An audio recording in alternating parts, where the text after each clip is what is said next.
ومن سيئات أعمالنا من يهده الله فلا مضل له ومن يضلل فلا هادي له وأشهد أن لا إله إلا الله وحده لا شريك له وأشهد أن محمدا عبده ورسوله. أما بعد فإن خير الكلام كلام الله وخير الهدي هدي محمد صلى الله عليه وسلم وشر الأمور محدثاتها وكل محدثة بدعة وكل بدعة ضلالة وكل ضلالة في النار. Cheikh Rahimahullah, il donne maintenant la preuve de la seconde partie du témoignage.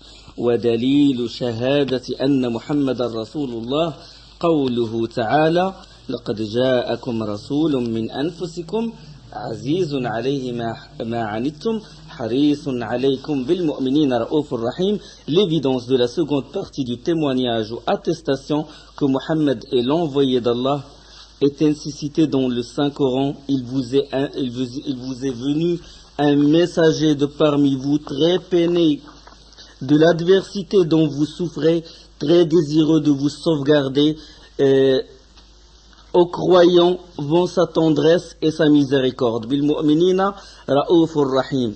De parmi vous. Laqad ja'akum rasulun min anfusikum. Un messager de parmi vous. Un être humain comme vous.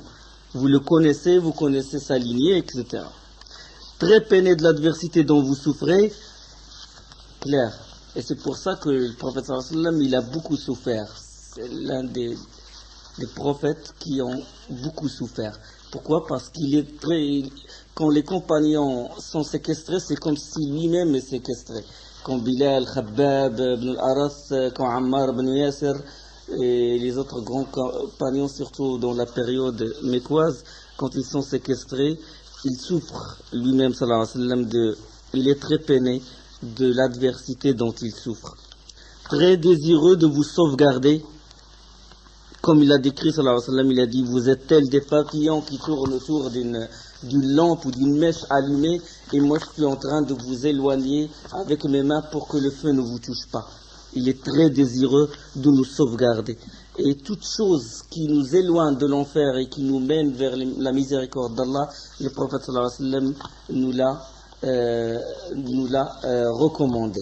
Et toute chose qui nous mène vers l'enfer et qui nous éloigne d'Allah, le prophète sallallahu alayhi wa sallam nous l'a interdit. Il n'a laissé rien qui nous rapproche d'Allah sans qu'il nous l'a recommandé. Et il n'a laissé rien qui nous éloigne d'Allah sans qu'il nous l'a interdit, il nous l'a déconseillé. Sallallahu alayhi wa sallam. Donc c'est ça. Azizun alayhi ma anittum harisun alaykum. Très peiné de l'adversité dont vous souffrez, très désireux de vous sauvegarder. Aux croyants vont sa tendresse. Raouf, Raoufun Rahim. Il y a une différence entre Ra'fa et Rahma. La miséricorde, on sait ce que ça veut dire. Rahma, Rahmatullah subhanahu wa ta'ala. C'est la miséricorde, elle peut se manifester dans même la peine. Il se peut qu'Allah, par sa miséricorde, il touche quelqu'un, il le frappe d'une maladie ou de quelque chose. Dans le djihad, il y a une miséricorde. Bien que s'il y a un mal, mais derrière ce mal, il y a du bien. Donc la miséricorde, elle se manifeste par il y a le mal, il y a le bien dans la miséricorde d'Allah. Mais Ra'fa, c'est une miséricorde spéciale. Ra'fa, Ra'ouf, il dit Ra'ouf, ça veut dire tendresse. Hein? Il n'y a que le bien dans Ra'fa. Vous avez compris? Il se peut que Allah il est miséricordieux envers quelqu'un, par sa miséricorde, il le touche par un mal ou par une catastrophe pour qu'il revienne à lui. Mais Ra'fa, il n'y a aucun mal dans Ra'fa. Ra'fa, c'est une miséricorde où ne se manifeste que le bien. Et c'est pour ça quand Allah il dit az-zaniyatu waz-zani fajlidu kulla wahidin minhuma mi'ata jalda wa la ta'khudhukum bihima ra'fatun fi dinillah in kuntum tu'minuna billahi wal yawmil akhir. La fornicatrice et le fornicateur, fouettez-les chacun de son coup de fouet et ne soyez point pris de ra'fa. Ça veut dire point pris de tendresse. Donc ra'fa ou de pitié si vous voulez. Pour eux, dans l'exécution de la loi d'Allah. Mais est-ce que est-ce que quand vous les frappez, vous êtes pris de miséricorde? Oui, parce que quand la personne qui applique cette loi d'Allah, qui fouette le fornicateur ou la fornicatrice, il a la miséricorde parce qu'il est en train de le purifier ici-bas avant qu'il reçoive le châtiment dans l'au-delà. Il y a la miséricorde dans les coups de fouet, dans ce mal-là, mais il n'y a pas de ra'fa dans ces coups de fouet parce qu'il n'y a pas de pitié, il n'y a pas de tendresse. Donc Raouf, c'est une miséricorde où il n'y a que le bien, où le mal ne se manifeste pas. D'accord? Donc envers les croyants, il est compatissant, il est tendre et miséricordieux. Donc ces attributs-là, ils sont des attributs d'Allah. Allah, il est Raouf et Rahim. Et le prophète sallallahu alayhi wa sallam, il est aussi, Allah, il a dit de lui qu'il est Raouf et qu'il est Rahim. Il est tendre et il est miséricordieux. Donc les attributs d'Allah, les êtres humains Allah peut attribuer certains de ces attributs aux êtres humains. D'accord? L'attribut est le même, mais la vérité, la réalité de l'attribut d'Allah n'est pas comme la réalité de l'attribut de ses créatures. Le prophète sallallahu alayhi wa sallam, certes, il est miséricordieux, mais la miséricorde d'Allah, elle est plus grande que celle de son envoyé. Donc il est tendre et miséricordieux envers les croyants. D'accord? Et il est dur contre les kuffars, contre les mécréants. Ya ayyuhan nabiyyu jahidil kuffara wal munafiqina waghluz alayhim wa hum jahannam. Au prophète, lutte contre les mécréants et les hypocrites et sois rude avec eux. Donc, bien qu'il est miséricordieux envers eux, parce qu'avec le djihad et avec cette rudesse, ils peuvent revenir en Allah, ou ils peuvent, si le prophète sallallahu alayhi wa sallam les combat et tout, ça peut ouvrir la porte aux autres mécréants pour rentrer dans la miséricorde d'Allah. Donc ça c'est la preuve que Mohammed est le messager d'Allah. Et il explique, Cheikh rahimahullah, il dit qu'est-ce que ça veut dire shahadat anna Muhammad Rasulullah. La signification, ou ce qui exige finalement, quand il dit wa ma'na shahadat anna Muhammad Rasulullah, cette attestation, qu'est-ce qu'elle exige? Elle exige, c'est quoi? C'est de se soumettre et d'obéir à tous ses ordres. Ça veut dire obéir au prophète sallallahu alayhi wa sallam. Quand on témoigne que Mohammed est l'envoyé d'Allah, ça veut dire l'obéir, se soumettre à ses ordres et ses instructions. Et c'est de croire fermement tout ce qu'il annonce. Quand il annonce quelque chose, il faut le croire et d'éviter complètement tout ce qu'il a interdit et de n'adorer Allah que suivant ses préceptes et lois. C'est ça ce qu'exige ce témoignage. Quand on dit Muhammad Rasulullah, Ashhadu anna Muhammad Rasulullah, ça veut dire je l'obéis, je me soumets à ses lois, j'évite ce qu'il m'a déconseillé de faire, et je juge véridique tout ce qu'il a annoncé, et je n'adore Allah que selon les prescriptions de l'islam, et en ne prenant comme modèle que le prophète sallallahu alayhi wa sallam. Donc, on sait que le premier témoignage, c'est la ilaha illallah, c'est une unicité. Nul n'est en droit d'être adoré qu'Allah. Et le deuxième témoignage, des savants disent que c'est aussi l'unicité, ça veut dire que je ne prends comme modèle que le prophète sallallahu alayhi wa sallam. Je n'adore Allah que conformément à ce prophète.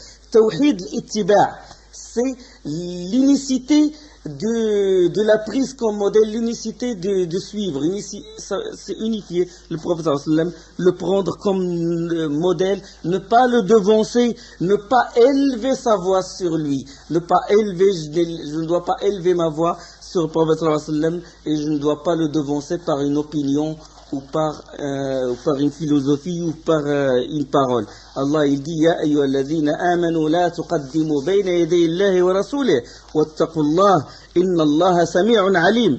Ô vous qui avez cru, ne devancez pas Allah et son messager, entre parenthèses, dans vos initiatives ni dans vos décisions, et craignez Allah. Allah est audient et omniscient. Il est audient, il vous entend, et il est connaisseur de ce que vous faites, omniscient.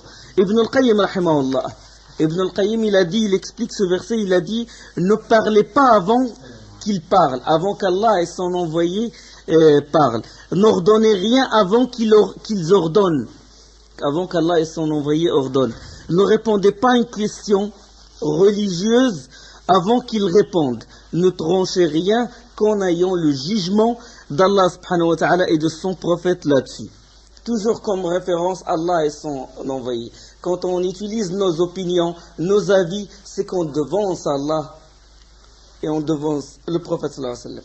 Toute chose doit être précédée par qu'est-ce qu'a dit Allah, qu'est-ce qu'a dit son envoyé là-dessus. Ali ibn Abi Talha, il rapporte qu'Ibn Abbas a dit sur l'explication de ce verset, vous qui avez cru, ne devancez pas Allah et son envoyé. Il dit, Ibn Abbas, radiallahu anhu, ne dites rien qui soit contraire au Coran et à la Sunna. C'est ça le témoignage. On ne doit pas le devancer dans nos opinions, ni dans nos initiatives. Allah subhanahu wa ta'ala dit, oh, vous qui avez cru, la suite du verset de Surat al-Hujurat, n'élevez pas vos voix au-dessus de la voix du prophète. Ya ayyuhalladhina amanu, la tarfa'u aswatakum fawqa sawti nabi. Et ne haussez pas le ton en lui parlant comme vous le haussez les uns avec les autres, sinon vos œuvres deviendraient vaines sans que vous vous en rendiez compte. Donc ça c'est Surat al-Hujurat, Surat 49, le deuxième verset. Ça veut dire qu'il se peut que nos œuvres deviendraient vaines sans qu'on le sache si jamais on devance Allah et on élève nos voix sur la voix du prophète sallallahu alayhi wa sallam. Donc si rien que le fait d'élever sa voix au-dessus de la voix du prophète sallallahu alayhi wa sallam rendrait nos œuvres vaines, alors qu'en est-il si on mettait nos opinions, si on mettait nos connaissances au-dessus de ce ou nos raisons, ou notre politique au-dessus de ce que le prophète sallallahu alayhi wa sallam nous a apporté comme révélation. Donc ce serait encore plus dangereux. Donc élever maintenant le prophète sallallahu alayhi wa sallam est mort. Qu'est-ce que ça veut dire élever sa voix sur la voix du prophète sallallahu alayhi wa sallam? C'est de le devancer dans nos initiatives sans revenir, sans se référer au Coran et à la Sunna, et de même d'expliquer un hadith du prophète sallallahu alayhi wa sallam non conforme aux salaf, non conforme aux gens qui ont écrit la révélation, à savoir les compagnons, et leurs élèves, à savoir les tabi'in. Et les successeurs des tabi'in, les tabi'in, durant surtout les 3 siècles, les 3 premiers siècles que le prophète sallallahu alayhi wa sallam a complimenté. Il a dit, les meilleurs gens sont ceux de mon siècle, et le siècle qui est venu après, le siècle qui est venu après. Le prophète sallallahu alayhi wa sallam nous a donné la tazkiya. Il nous a recommandé de suivre ces gens-là. D'accord? Donc nous, on doit expliquer le Coran et la Sunna conformément à ces gens-là, parce que ce sont les plus connaisseurs de la Sunna du prophète sallallahu alayhi wa sallam. Donc si moi je ramène un avis, mon avis sans base religieuse, qu'est-ce que j'ai fait? J'ai élevé ma voix sur la voix du prophète sallallahu alayhi wa sallam. Quand j'explique mal aux gens un hadith, c'est que un hadith du prophète sallallahu alayhi wa sallam, où je l'explique selon mon opinion ou ma passion à moi, qu'est-ce que j'ai fait? J'ai devancé Allah et son envoyé, et j'ai élevé ma voix sur la voix du prophète sallallahu alayhi wa sallam. D'accord? Et ça entache mon témoignage, parce que je dis ashhadu an la ilaha illallah wa ashhadu anna Muhammadan rasulullah. Je témoigne que Muhammad est l'envoyé d'Allah. Ça veut dire que c'est lui qui a ramené la révélation, et c'est lui que je dois prendre comme référence, comme modèle.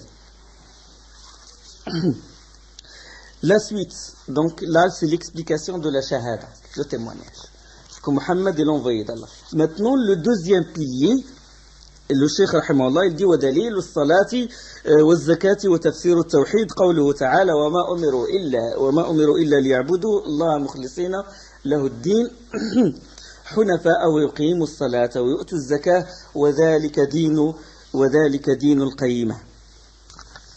Ils n'ont reçu d'ordre l'évidence concernant, maintenant c'est le deuxième pilier, le troisième pilier, l'évidence concernant la prière et la zakat, ainsi que l'interprétation du monothéisme est ainsi cité dans le Saint-Coran, dans Surat al-Bayyina, Surat 98, verset 5. Ils n'ont reçu d'ordre, cependant, que d'adorer Allah très pieusement lui vouant un culte exclusif, de pratiquer régulièrement la prière et de s'acquitter de la zakat, voilà la religion de la droiture et de la justice. Donc il ne leur a été recommandé que d'adorer Allah très pieusement en étant sincère, mukhlisina lahud-din, lui vouant un culte exclusif, et encore, quoi encore, et de pratiquer régulièrement la salat, et qama, c'est bien d'ajouter le terme régulièrement, pratiquer régulièrement la salat, et de s'acquitter de la zakat. Voilà la religion de droiture, dhalika dinul qayyima. La salat, la salat, on a expliqué, on a dit que le sens en langue arabe, ça veut dire l'invocation, dua, l'invocation. Et le sens religieux, c'est l'adoration d'Allah avec des paroles et des actes bien déterminés, commençant par le takbir, par le fait de dire Allahu Akbar, et se terminant par le taslim, de dire Salam alaikum wa rahmatullah, salam alaikum wa rahmatullah. C'est ça la définition shar'iyya, religieuse de la salat. C'est l'adoration, et non pas comme vous allez trouver dans des livres, ils définissent la salat comme les actes et les paroles qui commencent par le takbir et qui se terminent par le taslim. Non, il faut ajouter le terme adoration. C'est l'adoration d'Allah avec des actes et des paroles bien déterminés. D'accord? At-ta'abbudu lillah. Il faut ajouter ce terme à la définition. Abandonner la salat, c'est clair. C'est de la mécréance. C'est kufr. Al-ahdu alladhi baynana wa baynahum as-salah faman tarakaha faqad kafar. Le pacte qui est entre nous et eux, c'est la salat. Celui qui l'abandonne a mécru. Comme c'est rapporté, ce hadith du prophète sallallahu alayhi wa sallam rapporté par les gens de Sunnah, de Al-Sunan, Abu Dawud wa Tirmidhi. C'est un hadith sahih. Et entre l'homme et shirk et le kufr, c'est l'abandon de la salat. Bayna al-rajuli wa bayna al-kufri. Et dans une autre version, bayna al-kufri wa al-shirki, tarku salat. L'abandon de la salat. Et ça c'est clair. Jusqu'au point où les grands savants, ils ont dit, il y a l'unanimité des compagnons sur la mécréance de celui qui abandonne la salat. Hadith de Abdullah ibn Shaqiq, qui dit, il dit, nos frères ou les compagnons ne voyaient pas d'acte qui excommunie la personne, il sort de l'islam, sauf la salat. S'il abandonne, il a mécru. Et il y a Ibn Hazm, rahimahullah, il a évoqué plusieurs compagnons qui koffarent avec salat, comme Omar, radiallahu anhu, Mu'adh ibn Jabal, Abu Huraira et d'autres qui koffaront avec salat. La tête de toute chose est l'islam, son squelette est la salat. La partie la plus élevée, c'est le jihad. Un autre hadith du prophète sallallahu alayhi wa sallam, et si le squelette il tombe, la chose elle tombe. Donc c'est une adoration, la salat c'est une adoration corporelle, et il regroupe tous les autres piliers. Vu l'importance de la salat, il regroupe dans la salat, il y a le témoignage. Ashhadu an la ilaha illallah wa ashhadu anna Muhammadan rasulullah, le témoignage que nul n'est en droit d'être adoré qu'Allah et que Muhammad est son envoyé. Il y a shahada, il y a le premier pilier. Dans la salat, il y a le jeûne. Il y a le jeûne, ça veut dire on ne doit pas manger, on ne doit pas boire durant la salat. Clair? Dans la salat, il y a l'aumône, il y a la zakat, parce que tu donnes de ton temps. Tu donnes de ton temps comme le temps que tu réserves pour le travail, pour travailler, tu prends un intervalle de temps et tu le consacres à Allah subhanahu wa ta'ala. Donc c'est une aumône. Il y a l'aumône dans la prière. D'accord? Et il y a bien sûr le pèlerinage puisqu'on se dirige vers la Qibla.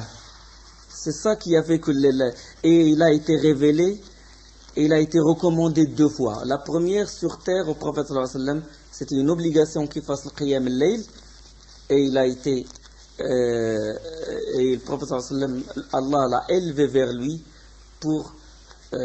vers lui au-dessus de 7 cieux, là où même Jibril, à un niveau où même Jibril n'a pas pu atteindre. Allah il parle directement au prophète sallallahu alayhi wa sallam, il dit, je dis à ta communauté qu'il doit faire 5 prières par jour. 50 prières c'était au début, et c'est devenu 5 prières avec la récompense de 50 de 50 prières. Donc ça c'est l'importance de la salat. Iblis, la'anallah, qu'Allah le maudit, il est sorti de la miséricorde d'Allah parce qu'il ne s'est pas prosterné. Une prosternation, ça signifie qu'il sort de la miséricorde d'Allah subhanahu wa ta'ala. La zakat maintenant. La zakat, la salat, c'est une adoration corporelle et elle regroupe beaucoup d'autres adorations. Et la zakat, c'est une adoration financière. C'est une adoration financière. Le sens linguistique en langue arabe, on dit zakat, ça veut dire épanouissement et croissance. Zakal mal, ça veut dire il s'est épanoui et il s'est agrandi. Les biens se sont agrandis. Et ça, c'est le sens linguistique. Et le sens religieux, c'est une quantité définie par la législation, par l'islam, par la religion, qu'on prélève des biens d'une personne quand elles atteignent le niveau imposable religieusement et qu'on dépense à des catégories bien définies, bien précises. Donc c'est une quantité déterminée par la religion, selon que c'est les biens, soit c'est de l'argent, et donc ça on prélève un pourcentage bien précis, soit c'est des bêtes, des troupeaux de moutons, etc., ou des dates et tout. Donc c'est des proportions bien déterminées qu'on prélève quand les biens de la personne, soit en argent ou en blé ou en mouton ou en autre chose, qu'on prélève et qu'on dépense, qu'on donne à des catégories bien précises. Hein? Les 8 catégories qui sont évoquées dans le Coran. Innama sadaqat lil fuqara. Les sadaqat sont destinés aux fuqara, les pauvres, les fuqara ou les masakin, les pauvres et les nécessiteux. Wal-amilina alayha, ceux que l'imam envoie, les personnes que l'imam charge pour qu'ils ramènent la zakat. Wal-amilina alayha wal-mu'allafati qulubuhum, ceux qu'on rallie à l'islam, qui viennent la première fois de rentrer en islam, on leur donne de l'argent de la zakat.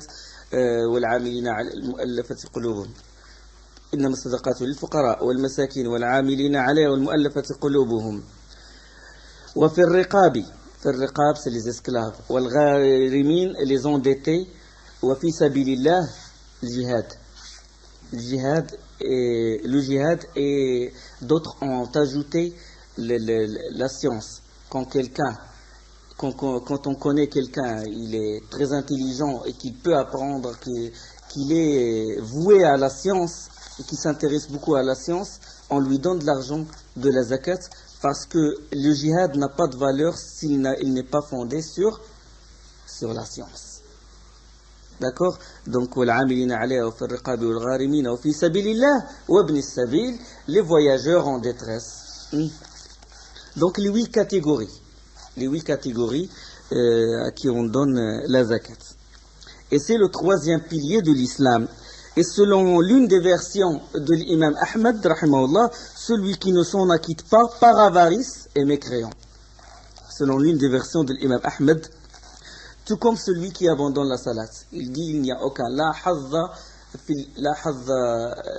l'islam li tariq as-salat. Il n'y a aucune chance dans l'islam, celui qui abandonne la salat. Et il ajoute aussi la zakat parce qu'Allah il les a mis côte à côte, la zakat. Et bien sûr, il y a khilaf là-dessus. D'autres ont dit non, si c'est par avarice, il se peut qu'il rentre un jour dans la miséricorde d'Allah. Il va être châtié à cause parce qu'il n'a pas donné de zakat. Mais il rentre après dans la miséricorde d'Allah subhanahu wa ta'ala. Et Allah subhanahu wa ta'ala a d'autres dalils sur la zakat où Allah il dit خذ من أموالهم صدقة تطهرهم وتزكيهم بها وصل عليهم. Prélève sur leurs biens une aumône pour les purifier et les rendre meilleurs et prie pour eux. Fais la salat pour eux, ça veut dire invoque Allah pour eux. Donc prélève sur leurs biens une aumône pour les purifier parce que l'aumône, la zakat, il purifie tout ce qui a entaché ton argent. D'accord? Et le prophète sallallahu alayhi wa sallam il dit umirtu an uqatila an-nas hatta yashhadu an la ilaha illa Allah وأن محمد رسول الله ويقيموا الصلاة ويؤتوا الزكاة فإذا فعلوا ذلك فقد عصموا مني دماءهم وأموالهم إلا بحقها وحسابهم على الله. Hadith il est rapporté par les deux shaykhain, Bukhari et Muslim. J'ai reçu l'ordre de combattre les gens jusqu'à ce qu'ils attestent que nul n'est en droit d'être adoré qu'Allah, qu'ils accomplissent la salat et s'acquittent de l'aumône légale. S'ils le font, ils préservent de moi leur personne et leurs biens sous réserve de la loi de l'islam. Leur compte définitif appartient à Allah subhanahu wa ta'ala. Hadith rapporté par Bukhari et Muslim. Et la zakat a été ordonnée déjà à la Mecque, mais les détails de la zakat, ce qu'on appelle le nisab, le niveau imposable et les catégories, ça a été révélé à Médine. وَالَّذِينَ هُمْ فِي أَمْوَالِهِمْ حَقٌّ مَعْلُومٌ لِلسَّائِلِ وَالْمَحْرُومِ. Quand Allah il vante, il complimente les croyants, il dit, et ceux qui ont réservé une part de leur argent aux nécessiteux et aux pauvres. Dans Surat Al-Ma'arij, et Surat Al-Ma'arij a été révélée à la Mecque. Donc la base de la zakat a été révélée à la Mecque, mais les catégories, le niveau imposable, c'est à Médine. Le siyam maintenant. Dalil al-siyam. ودليل الصيام قوله تعالى يا أيها الذين آمنوا كتب عليكم الصيام كما كتب على الذين من قبلكم لعلكم تتقون. Le quatrième pilier, l'évidence concernant le jeûne est ainsi prescrit par Allah dans le Saint-Coran. Ô vous les croyants, le jeûne vous a été prescrit et ordonné comme il avait été prescrit pour ceux qui vous ont précédés, puisse cela vous inciter à être pieux. Dans Surat Al-Baqarah, Surat 2, le verset 183. Donc, siyam c'est quoi? Le jeûne, c'est, en langue arabe, c'est s'abstenir. Imsak. Sama, ça veut dire s'abstenir de quelque chose. Peu importe, manger ou boire ou parler, comme ce qui est évoqué dans Surat Maryam. Inni nazartu, fa imma tarayna min al-bashari ahadun, fa qawli inni nazartu lir-rahmani sawma. Quand Allah, il dit à propos de Marie, il dit mange donc et bois et que ton œil se réjouisse. Fakuli wa sharabi wa qarri ayna. Si tu vois quelqu'un d'entre les humains, dis-lui, j'ai voué un saum, j'ai voué un jeûne au tout miséricordieux. Qu'est-ce que ça veut dire ce jeûne? Je ne parlerai donc aujourd'hui à aucun être humain. Inni nazartu lir-rahmani sawma falan ukallima al-yawma insiya. J'ai voué un saum, un jeûne au tout miséricordieux, je ne parlerai donc aujourd'hui à aucun être humain. Maryam bint Imran, quand il a ramené Isa alayhi salam, d'accord, quand il a accouché de Isa, et Allah lui dit, si quelqu'un t'adresse la parole, tu fais saum. Ça veut dire que tu t'abstiens de parler. Sinon il peut boire, il peut manger. Et il a voué un saum, qu'il ne doit pas parler, qu'il va s'abstenir de parler. Donc ça c'est le sens en langue arabe. Mais le sens religieux, c'est adorer Allah en s'abstenant de manger, de boire et toute autre chose qui annule le jeûne de l'aube au coucher du soleil. C'est ça la définition de saum, du jeûne. Et bien sûr, kama kutiba ala alladhina min qablikum, où vous les croyants, le jeûne vous a été prescrit et ordonné comme il avait été pour ceux comme il avait été prescrit à ceux qui vous ont précédés. Ça veut dire que ceux qui nous ont précédés, ils jeûnaient. Les communautés qui nous ont précédés, ils jeûnaient. Quand le prophète sallam était à Médine, il voyait les juifs, ils jeûnaient le jour de Ashura, ils jeûnaient, et même les Quraysh, avant la venue de l'islam, ils jeûnaient certains jours. Donc ils connaissaient le jeûne. Donc ça c'est concernant le jeûne, le quatrième pilier de l'islam. Wa dalil al-hajj. Et là, la preuve ou l'évidence concernant le pèlerinage. ودليل الحج قوله تعالى ولله على الناس حج البيت من استطاع إليه سبيلا ومن كفر فإن الله غني عن العالمين. L'évidence concernant le pèlerinage est ainsi citée par Allah dans le Saint-Coran. La prescription d'Allah à tous les êtres humains est de faire le pèlerinage à sa maison, son sanctuaire sacré. Dans Surat Al-Imran, Surat 3, le verset 97. Donc ça c'est le cinquième pilier, l'obligation de faire le pèlerinage une fois de sa vie pour celui qui a les moyens. Bien sûr, pour celui qui a les moyens. La santé, l'argent, etc. Donc celui qui renie tous ces piliers-là, jahd, qui renie la salat, il dit je ne suis pas obligé de prier, ou il dit je ne suis pas obligé de jeûner, je ne suis pas obligé de donner la zakat, je ne suis pas obligé de faire le pèlerinage, ou bien tant que la Kaaba se trouve en Arabie Saoudite et tout, je ne vais pas faire le pèlerinage. Hada l'unanimité des savants, il est kafir, il est mécréant. Celui qui réunit l'un de ces piliers-là, il est mécréant. Et celui qui dit je ne ferai jamais la salade de toute ma vie, ou je ne ferai jamais le pèlerinage de toute ma vie, ou je ne donnerai jamais la zakat, si j'ai l'argent, pas d'argent, je ne donnerai jamais la zakat et tout, hada il est mécréant, kafir. La khilafa fait, il est mécréant. Mais celui, la différence entre les savants, la divergence, c'est quelqu'un qui reconnaît, mais par paresse, il ne fait pas la salat. Et là, il y a divergence. Donc, celui qui ne l'a pas fait tout en ayant tous les moyens, qui n'a pas fait le hajj tout en ayant tous les moyens, la santé, l'argent et tous les moyens, il est resté comme ça jusqu'à la mort. Certains ils disent qu'il est kafir, il est mécréant.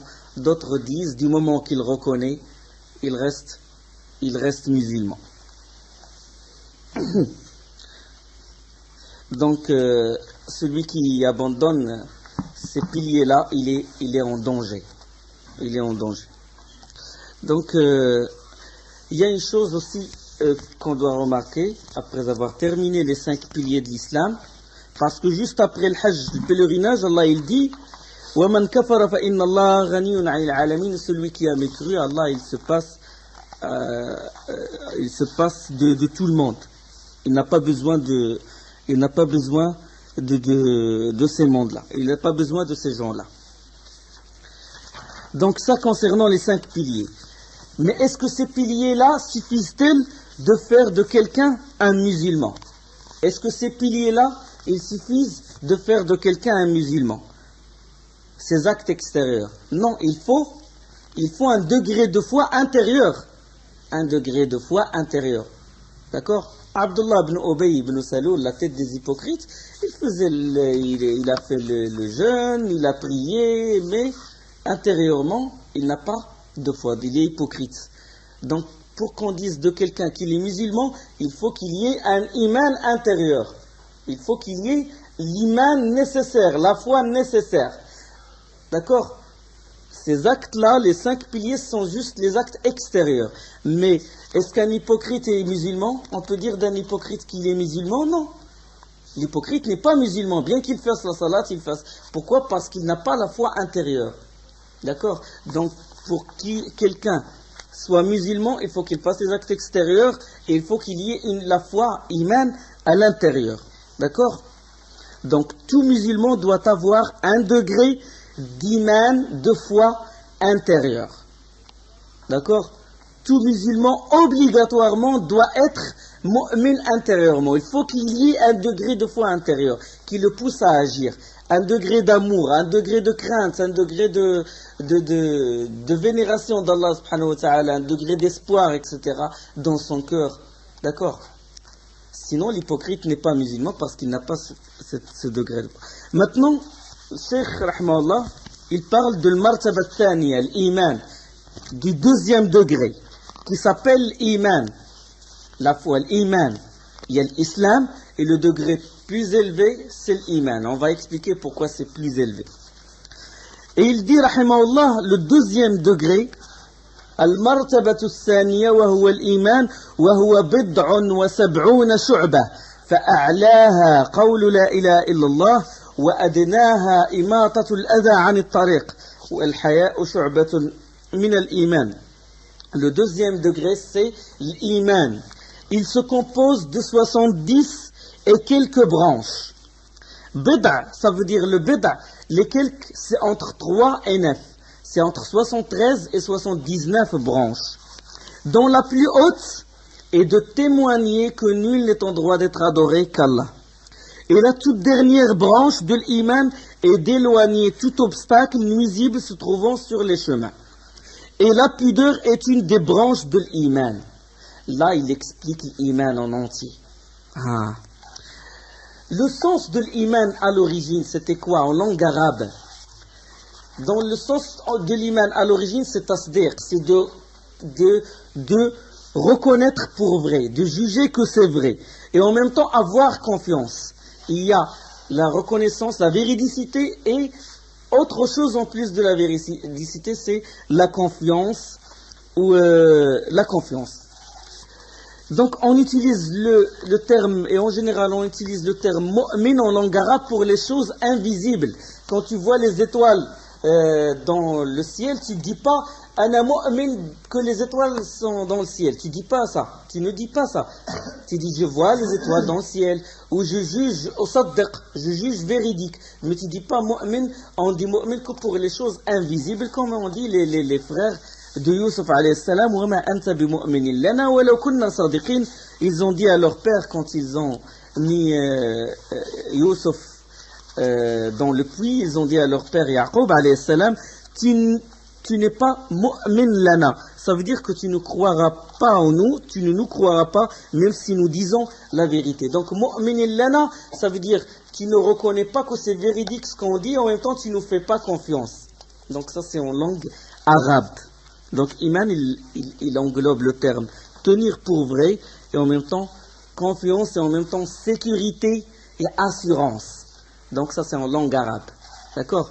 Tu dis lasta bi mu'minin li, ça veut dire tu ne juges pas véridique ce que je te dis, et en même temps tu ne fais pas confiance, et en même temps ma parole ne te rassure pas. Donc iman, aman, ça veut dire sécurité, assurance. Ça c'est en langue arabe.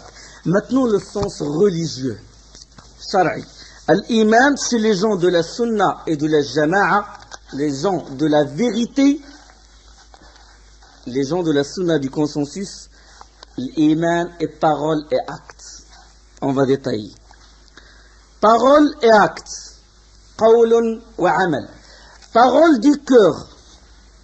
Parole du cœur, ça veut dire quoi? Suivez-moi. Suivez-moi attentivement. Parole du cœur, ça veut dire sa croyance. Tasdiq. Et de reconnaître pour vrai. Croire en Allah, croire en ses anges, croire en ses prophètes, croire en ses livres, croire en le destin et la prédestinée. C'est une croyance intérieure. On appelle ça parole du cœur. Qawl al-qalb. Croire en toutes les informations. Croire au djinn parce qu'il existe. D'accord? Croire à tout ce dont nous a informé Allah et son envoyé. Tasdiq wa iman. Intérieur. Donc, parole du cœur. Si on croit au jour dernier, on croit au paradis et à l'enfer, qu'est-ce qu'il faut? L'acte du cœur. Amal maintenant. Acte du cœur, je crois au paradis, j'espère le paradis. D'accord? J'ai la raghba, j'ai l'espoir, j'ai un acte du cœur. Je crois à l'enfer, j'ai peur de l'enfer. Je crois au châtiment de la tombe. Je ne dis pas, oui, ça existe le châtiment de la tombe en souriant, en rigolant, en étant tranquille. Non, le cœur, il agit suivant cette croyance. Parce qu'il y a des gens qui ont la connaissance, comme là, les juifs, ils connaissent comme ils connaissent leurs propres enfants, mais leur cœur, il n'agit pas. Donc, ils n'ont pas la crainte, ils n'ont pas la vénération, ils n'ont pas l'appréhension, ils n'ont pas l'aspiration, ils n'ont pas la peur, ils n'ont pas ces actes du cœur, ils n'ont pas l'amour. D'accord? Donc, acte du cœur, amal, c'est un acte du cœur qui suit la croyance. D'accord? Qui suit la croyance. Donc, la simple croyance, la simple connaissance, la simple parole du cœur, le simple jugement de véridicité ne suffit pas de faire une personne un croyant. Parce que les juifs, ils le connaissent comme ils connaissent leurs propres enfants. Ceux à qui nous avons donné le livre le connaissent comme ils connaissent leur fils. Ils connaissent le prophète sallallahu alayhi wa sallam, ils connaissent le Coran, ils savent que c'est la vérité, mais ils n'ont pas l'amour, ils n'ont pas cette volonté de le suivre, ils n'ont pas la crainte du châtiment d'Allah, si jamais ils désobéissent. Ils ont juste la croyance, ils ont juste la véridicité, le simple tasdiq, ils ont juste le simple jugement de véridicité, la simple connaissance. D'accord? Et Allah, il le dit. Hein? وَجَحَدُوا بِهَا وَاسْتَيْقَنَتْهَا أَنفُسُهُم ظُلْمًا وَعُلُوًّا. Ils les nièrent injustement et orgueilleusement, tandis qu'eux-mêmes ils croyaient avec certitude. Ça, c'est le verset qui parle du peuple de Pharaon, les notables. Ils les nièrent, ils ont vu les signes et ils les nièrent injustement et orgueilleusement, tandis qu'en eux-mêmes, Allah il dit, ils y croyaient fermement. Ils avaient le tasdiq dans leur cœur, mais ce sont des kuffars parce qu'ils n'ont pas suivi Moussa alayhi salam. Donc la simple reconnaissance, ça ne suffit pas de faire d'une personne un musulman ni un mu'min. D'accord? Iblis, la'ana Allah, il n'a pas traité l'information de mensonge. Il n'a pas démenti Allah quand Allah lui demande de se prosterner devant Adam. Il a nié, il a démenti, il n'a pas démenti. Il a démenti Allah ou il a dit ce que tu dis est mensonge. Il a dit, je crois en ce que tu dis, je sais que c'est un ordre et que je dois obéir. Mais qu'est-ce qu'il a sorti de la miséricorde d'Allah? Qu'est-ce qu'il a sorti et qui l'a mené en enfer? C'est l'orgueil, acte du cœur, qui est contre l'acte du cœur de l'iman. L'orgueil, c'est une branche de mécréance, le kufr, comme le hasad, l'envie, la jalousie, la mauvaise jalousie. Ou le hasad, l'envie, c'est des branches de la mécréance. Lui, il avait l'orgueil. Illa Iblis aba wastakbara wa kana min al-kafirin. Et lorsque nous demandâmes aux anges de se prosterner devant Adam, et ils se prosternèrent, à l'exception d'Iblis qui refusa. Il refusa de se prosterner. Il ne s'est pas soumis à l'ordre. Il a désobéi. Il a démenti. Non, il n'a pas démenti. Il a cru, oui, il croit. Il croit que c'est un ordre d'Allah. Mais il a aba. Il refusa. Illa Iblis, à l'exception de Iblis qui refusa, s'enfla d'orgueil et fut parmi les infidèles, parmi les kuffars. Wa kana min al-kafirin. Dans Surat al-Baqarah, le verset 34. Donc, reconnaître pour vrai qu'Allah est créateur, il est le gérant, il administre l'univers, il a les trésors de toutes choses. Ça ne suffit pas de faire de quelqu'un une personne croyante. Il faut qu'il a la crainte, qu'il a l'amour, qu'il a l'appréhension, etc., etc. Il faut qu'il y ait l'acte du cœur. Donc, il faut que le cœur agisse comme sa reconnaissance de vérité l'exige. Donc, il faut qu'il aime Allah, qu'il le vénère, qu'il le craint, qu'il aspire, il a l'espoir en sa miséricorde et qu'il craint son châtiment. Avoir aussi la pudeur de commettre un péché. Si la personne, il sait qu'Allah, il est audient, il est clairvoyant. Il dit, oui, Allah, il est clairvoyant, il voit toutes choses. Mais ça ne touche pas à l'intérieur, intérieurement, il n'a pas cette pudeur. Quand il commet un péché, il sait qu'Allah, il le voit. Donc il faut qu'il y ait cette pudeur qui le pousse à s'éloigner du péché. D'accord? Il faut qu'il y ait cette pudeur qui le pousse à s'éloigner du péché. Si la personne, comme a dit Ibn Taymiyyah, rahimahullah, si la personne, il croit au prophète sallallahu alayhi wa sallam, il dit oui, Mohammed a été envoyé par Allah et il a reçu la révélation. Il a reçu la révélation. Et c'est l'un des meilleurs hommes. Les meilleurs. Oui, il juge, oui, il a lu sa sira, sa vie, etc. Il a dit que c'est l'envoyé d'Allah, c'est vraiment l'envoyé d'Allah, mais s'il ne joignit pas à cela l'amour du prophète sallallahu alayhi wa sallam, et sa vénération et son respect, mais au contraire, il le déteste et le jalouse et trop orgueilleux pour le suivre, celui-là, il n'est pas croyant, il est mécréant. Il est kafir. D'accord? Vous avez fait la part des choses.